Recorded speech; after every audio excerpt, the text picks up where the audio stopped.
JS ఎవరు introduce చేశారు? JS is introduce in ఎప్పుడు? 1995 by Brendan H in 10 days. So 10 days లో develop చేశాడు. ఫస్ట్ దానికి ఇనీషియల్ గా దానికి ఏం నేమ్ ఉండేది తెలుసా? Mocha something, mocha something. ఇక్కడ ఒక స్టోర్ ఉంటది కదా, అది గుర్తొస్తుంది నాకు చూస్తే. ఐడియా ఉందా స్టోర్? మోచా స్టోర్ ఉంటది కదా, కస్టమైజ్డ్ స్లిప్పర్స్. మోచియా మోచి మోచి మోచియో మోచా సంథింగ్. మన దగ్గర అలా డౌన్ దిగితే ఉంటది అక్కడ మోచి సంథింగ్, అదే గుర్తొస్తుంది నేమ్ చూడగానే. మోచా ఫస్ట్ ఈ నేమ్ ఉండేది. తర్వాత గాయ్స్ రీజన్, తర్వాత దీనికి లైవ్ స్క్రిప్ట్ అని కన్వర్ట్ చేశారు. లైవ్ స్క్రిప్ట్ అని చెప్పి ఇంకో నేమ్. జావా స్క్రిప్ట్ కి డిఫరెంట్ డిఫరెంట్ నేమ్స్ ఉండేవి, లైవ్ స్క్రిప్ట్ అని. సో ఇక్కడ ఏంటి అంటే దీని మొగుడు ఎంటర్ అయ్యాడు అనమాట. మైక్రోసాఫ్ట్ వచ్చింది. మైక్రోసాఫ్ట్ వచ్చి ఏం చేశారంటే జే స్క్రిప్ట్ అని ఒక కాన్సెప్ట్ ఇంట్రడ్యూస్ చేశారు. జే స్క్రిప్ట్, మైక్రోసాఫ్ట్ జే స్క్రిప్ట్. జే స్క్రిప్ట్ జావా స్క్రిప్ట్ కాదు, okay. J script is different. Competition గా అది ఇన్వెంట్ చేశారు అనమాట మైక్రోసాఫ్ట్. సో మైక్రోసాఫ్ట్ బాగా పవర్ఫుల్ కదా. ఇక్కడ ఇది ఇన్వెంట్ చేసింది ఇటు బ్రెండన్ ఈచ్ ఉన్నారు కదా, వీళ్ళకి సపోర్ట్ చేసింది ఎవరంటే నెట్స్కేప్. నెట్స్కేప్ లో ఎంప్లాయ్ దాను. నెట్స్కేప్ అప్పట్లో నెట్స్కేప్ చాలా one of the best organisation అప్పుడు. సో నెట్స్కేప్ ఉంది, at the same time Microsoft ఉంది. సో నెట్స్కేప్ కి కాంపిటీషన్ గా మైక్రోసాఫ్ట్ ఏం చేసింది, జే స్క్రిప్ట్ లాంచ్ చేసింది. సో రెండు కాంపిటేటివ్ గా ఉన్నాయి. ఇప్పుడు ఇదే టైంలో వీళ్ళు ఒక మూవ్ చేయాలి, లైక్ ఒక పొలిటికల్ మూవ్ లాగా. చాలా థింగ్స్ అది కూడా అడ్వాన్స్డ్ గానే ఉంది అప్పుడు, అది కూడా యూజ్ చేశారు. అప్పుడు ఏంటి అంటే వీళ్ళు ఏదో చేయాలి కదా, మరి కాంపిటేటర్ని ఎదుర్కోవాలి కదా, లేకపోతే వీళ్ళు డౌన్ అయిపోతారు, ఈ లాంగ్వేజ్ పోతుంది. సో వీళ్ళు ఏదో చెయ్యాలని చెప్పి వీళ్ళు ఏం చేశారంటే అప్పుడు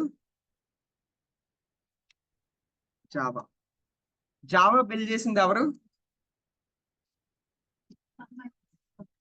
సన్ మైక్రో సిస్టమ్స్ జావాకి సపోర్ట్ చేసింది. అంటే బిల్డ్ చేసిన పర్సన్ పేరు వేరు, దానికి సపోర్ట్ చేసింది Sun Microsystems. Sun micro, ఇప్పుడు నెట్స్కేప్ ఎలాగ ఒక కంపెనీయో సన్ మైక్రో సిస్టమ్స్ కూడా ఒక కంపెనీ. సో ఏం చేశారంటే ఈ జావాస్కి నెట్స్కేప్ వాళ్ళు వీళ్ళ దగ్గరికి వెళ్ళారు అనమాట. సో ఇప్పుడు సిచ్యువేషన్ ఇలా ఉంది, we have to do something అని చెప్పి. సో వాళ్ళు ఏం చేశారు, ఓకే మనం ఒక పని చేద్దాం, ఈ రెండు మిక్స్ చేయడానికి ట్రై చేద్దాం అని మిక్స్ చేయడానికి ట్రై చేశారు. ఏది జావా స్క్రిప్ట్ మిక్స్ చేయడానికి ట్రై చేశారు. అప్పట్లో జావా చాలా ఫేమస్, ఇప్పటికే ఉంది ఓకే, బట్ అప్పట్లో చాలా జావా బూమ్ అప్పుడు. సో ఆ టైంలో ఉన్నప్పుడు లైక్ సన్ మైక్రో సిస్టమ్స్ దగ్గరికి వెళ్తే అప్పుడు ఏం చేశారు వీళ్ళు, సరే మనం టైఅప్ అవుదాం అని చెప్పి. కాకపోతే వాళ్ళు అడిగారు అనమాట, మీరు ఇలా నేమ్స్ చేంజ్ చేయాలి అని చెప్పి. సో అది ఆ పేటెంట్ రైట్ తీసుకొని దానికి ఏం నేమ్ పెట్టారు, జావా స్క్రిప్ట్.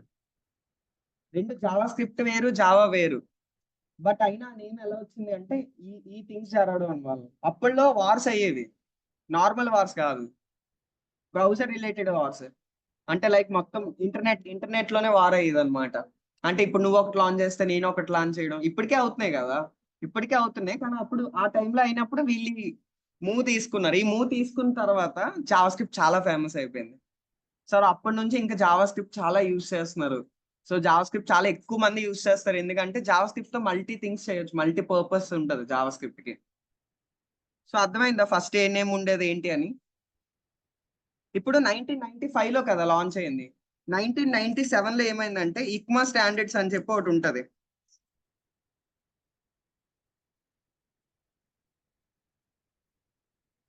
ఇక్మా స్టాండర్డ్స్, అందుకే జావా స్క్రిప్ట్ కి ఇంకో పేరు ఉంటది, ఎక్మా స్క్రిప్ట్ అని.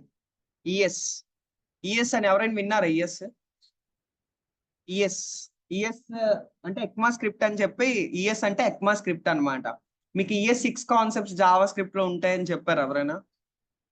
లైక్ అంటే ఈఎస్ 6 అంటే ఎక్మా స్టాండర్డ్స్. ఇప్పుడు నార్మల్ గా మనకి హెచ్టిఎంఎల్ సిఎస్ఎస్ మేనేజ్ చేస్తుంది ఎవరు? అదంతా లైక్ అఫీషియల్ గా రిలీజ్ చేశారు వీళ్ళు అని చెప్పుకుంటాం కదా, W3C. W3C కదా, W3 స్కూల్ కాదు, W3C. W3C కన్సోరిటం అని చెప్పి అంటాం, W3 కన్సోరిటం అని. వాళ్ళు కదా మన 2014 లో ఇది లాంచ్ చేశారు అఫీషియల్ గా, 1993 లో లాంచ్ చేశారు అని డిస్కస్ చేసుకున్నాం కదా. సో అలా అది ఎలా మేనేజ్ అంత స్టాండర్డ్ గా ఎవరైతే ఉన్నారో దీనికి కూడా ఉంటుంది, అదే ఎక్మా, ఈసీఎంఐ ఎక్మా స్టాండర్డ్స్.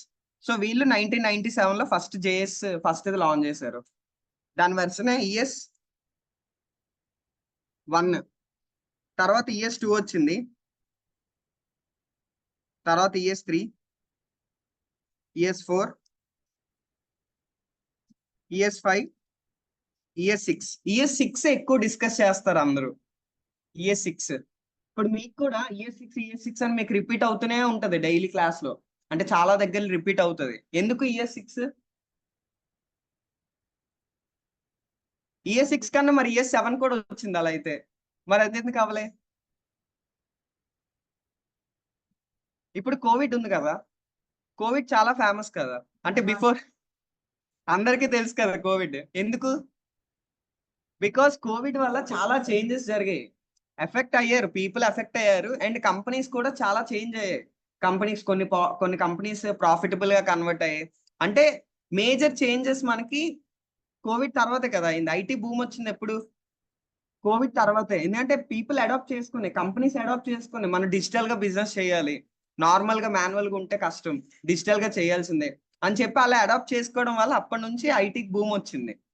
సో ఇంకా డిఫరెంట్ వేలో బిజినెస్ ఎలా చేయడం కూడా తెలిసింది అందరికి, అంటే ఆన్లైన్ లో బిజినెస్ చేయడం ఇలా సంథింగ్. సో ఆ యూసేజ్ పెరిగింది. అంటే ఏదైనా థింగ్ ఎక్కువ చేంజెస్ తీసుకొస్తే దాన్ని గుర్తుపెట్టుకుంటారు జనాలు. ఏదైనా థింగ్ ఇప్పుడు లైక్ ఇలా మన హిస్టరీలో చూసుకుంటే చాలా థింగ్స్ మనకు గుర్తుంటాయి. ఆ గుర్తున్న ఏ థింగ్స్ చూసినా సరే అందులో చాలా చేంజెస్ జరిగాయని అర్థం. ఇప్పుడు ఈఎస్ 6 కూడా అలాంటిదే. ఈఎస్ 6 ఏంటంటే చాలా చేంజెస్ జరిగాయి ఈఎస్ 6 లో. ఈఎస్ 6 లో చాలా కాన్సెప్ట్స్ ఇంట్రడ్యూస్ చేశారు. ఆ కాన్సెప్ట్స్ వల్ల జేఎస్ ఇంకా ఈజీ అయింది అనమాట. సో అందుకు మనకి ఈఎస్ 6 చాలా ఫేమస్. ఈఎస్ 6 ఎప్పుడు ఇంట్రడ్యూస్ చేశారంటే 2015. మీకు ఈ క్వశ్చన్ వస్తూనే ఉంటుంది ఇంటర్వ్యూలో, కన్ఫర్మ్ క్వశ్చన్ అది. ఈఎస్ 6 ఎప్పుడు ఇంట్రడ్యూస్ చేశారు and what are the concepts added in ES 6 అంటే HTML5 ఎలాగా సంథింగ్ HTML5 లో ఎలా what are the concepts added in HTML5, like అలాగే what are the concepts added in ES 6. ఇంకా మీకు రియాక్ట్ అవుతుంది తెలుసు కదా దీని తర్వాత, రియాక్ట్. ఇప్పుడు రియాక్ట్ మీకు కావాల్సింది ఏంటంటే ఈఎస్ 6 అంటే జావా స్క్రిప్ట్ కావాలి. జావా స్క్రిప్ట్ కన్నా ఇంపార్టెంట్ కాన్సెప్ట్స్, అంటే జావా స్క్రిప్ట్ లో ఇంపార్టెంట్ కాన్సెప్ట్స్ ఏవైతే ఉన్నాయో ఈ రియాక్ట్ యూజ్ అయ్యేవి, అవి ఈఎస్ 6 లో ఇంట్రడ్యూస్ చేశారు. అంటే డీస్ట్రక్చరింగ్ అని చెప్పి, లిటరల్ సంథింగ్ చాలా ఉంటాయి. ఈఎస్ 6 కాన్సెప్ట్స్, మాడ్యూల్స్ అని చెప్పి ఇలా చాలా ఉంటాయి. అవన్నీ ఎప్పుడు ఇంట్రడ్యూస్ చేశారు? 2015 ఈఎస్ 6 లో ఇంట్రడ్యూస్ చేశారు. సో గాయస్ క్లియర్ ఇక్కడ వరకు అందరికి? ఫస్ట్ జావా స్క్రిప్ట్ దేనికి అనేది మీ మైండ్ లో ఉండాలి. తర్వాత జావా స్క్రిప్ట్ నేమ్స్ ఎలా ఎవాల్వ్ అయింది, అసలు జావా స్క్రిప్ట్ నేమ్ ఎందుకు వచ్చింది జావా స్క్రిప్ట్ అని చెప్పి, తర్వాత ఆ ముందు ఏం నేమ్స్ ఉండేవి, అండ్ ఇప్పుడు versions ES1, ES2, ES3, ES4, ES5, ES6. ES6 తర్వాత కూడా వచ్చే వెర్షన్స్, బట్ ES 6 డిస్కస్ చేస్తారు అక్కడ వరకే. ఓకే, అంటే తర్వాత కూడా కొన్ని కాన్సెప్ట్స్ యాడ్ అయ్యాయి, కానీ ES 6 అనేది మేజర్. క్లియర్ ఎక్కడ వరకు అందరికి? ఓకే.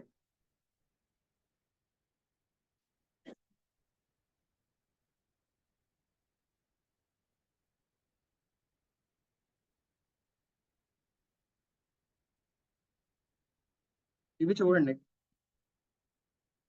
ఫస్ట్ ES1 ఎప్పుడు? 1997. తర్వాత ES2 98, ES3 99, ES4 అనేది కొన్ని కాన్సెప్ట్స్ యాడ్ అవుతూ వచ్చింది, అందుకే దానికి ప్రాపర్ గా లేదు, ఒక ఇయర్ అంటూ లేదు. ES5 2009, ES 6 2015. ES 6 most used అనమాట person, and most popular ES 6 అంటే. ఓకే, ES అంటే ECMAScript. ES stands for ఎక్మాస్క్రిప్ట్.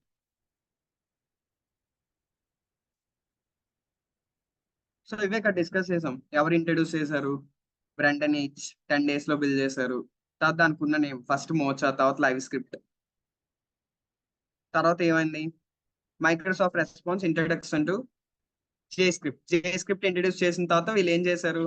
Sun micro systems తో ఇన్వాల్వ్ అయ్యి అప్పుడు చేంజ్ చేశారు నేమ్. అప్పుడు ఎందుకంటే అప్పుడు సపోర్ట్ కూడా దొరుకుతుంది కదా, వాళ్ళ నుంచి సపోర్ట్ దొరకడం వల్ల ఆ లాంగ్వేజ్ ఎక్కువ యూజ్ చేయడం స్టార్ట్ చేశారు. తర్వాత ఏం చెప్పా? ఎక్మా స్టాండర్డ్స్ అనేవి దొరికాయి. ఎక్మా అంటే European computer manufacturers association. Okay, వీళ్ళ నుంచి మనకు స్టాండర్డ్స్ దొరికాయి. తర్వాత వర్షన్స్ ES6. చూడండి ఇక్కడ ES6 ఎప్పుడు రిలీజ్ అయింది? 2015. ఏమేమి ఇంట్రడ్యూస్ చేశారు? Arrow functions, classes, modules, template literals, let, const, promises, ఇంకా మెనీ మోర్. సో చాలా థింగ్స్ కూడా ఇంట్రడ్యూస్ చేసింది ES6 లోనే.